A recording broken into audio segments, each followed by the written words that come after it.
मग याला आपण एक घमड पण म्हणतो, ऍटिट्यूड म्हणतो किंवा ओव्हर कॉन्फिडन्स म्हणतो. हा असणं गरजेचं आहे. जर हा माझ्यात नसता तर आज मी व्यवसाय सुरू केला नसता. तर तिथून आल्यानंतर काहीतरी मला असं प्रोडक्ट पाहिजे होतं की जे लहान मुलांना, म्हाताऱ्या माणसाला किंवा मार्केटमध्ये आपल्याला ड्रॉबॅक शोधता आले पाहिजे की कोणत्या प्रोडक्टवर आपण हात घातला पाहिजे.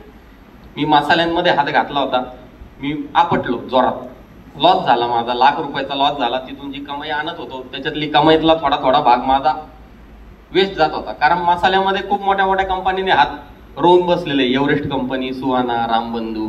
आता यांना या 40 वर्षाच्या कंपनीला फाईट देणं आपल्याला शक्य नाही. शक्य आहे पण पैसा नाही. नंतर मी फरसान उद्योगामध्ये हात घालायचा प्रयत्न केला. तेलाचे भाव कमी जास्त किंवा फरसांमध्ये ऑलरेडी 50 वर्ष 40 वर्षाची मुरब्बी प्लेअर, त्याच्यामध्ये ऑटोमेशन प्लांट. म्हणजे काय असतं, व्यवसायात आपण 2 प्रकार वापरू शकतो. एक तर खूप पैसा असला, ब्रँडिंगने बूस्ट घेऊ शकतो. जिओ सारखं.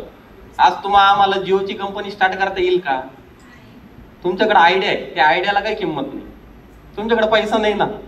जिओ सारखी कंपनी मी किती जरी ओरडलो, किती जरी अख्ख्या कोपरावरला जरी पैसा लावला, तरी जिओ सारखी आपण कंपनी करू शकत नाही. त्याच्यामुळे त्याच्यात हात घालायचा नाही. त्याच्यात हात घालायचा याचा अर्थ असा नाही की आपण हरलो किंवा आपण जिंकू शकत नाही. आपण रस्ता बदलायचा. तुम्हाला जर म्हटलं इथून दिल्लीपर्यंत जायचं आणि पायी जा, आजच्या काळात कशाला जायचं? काही गरजच नाही दिल्लीला जायची. एक वेळेस दिल्लीला जायचं नाही, नाही तर फ्लाईट धरायची, नाही तर रेल्वेने जायचं. पायी का जायचं? म्हणजे हा मार्ग खूप स्लो आहे. तुम्ही म्हातारे होऊन जाशाल. आपल्याला एवढा टाइम नाही. आपल्याला पाहिजे पटकन, फास्ट, लगेच ग्रोथ पाहिजे. मग आपण काय करतो, हे मोटिवेशनल स्पीकरचं आहे ना, एखादा अंबानी, अडानी, ते इलॉन मस्क, याचे आपण काहीतरी व्हिडिओ पाहतो आणि आपल्याला असं वाटतं की असा उद्योग आपल्याकडनं व्हावा. हा काय लगेच होत नाही. त्या माणसाची त्याच्यात 40 वर्ष 50 वर्षाची मेहनत असते. तर आपल्याला हे रमी खेळून आणि तुम्ही जे मोबाईलवर गेम खेळतात तर त्याच्यातून काय पैसा मिळत नाही. गेम खेळणारे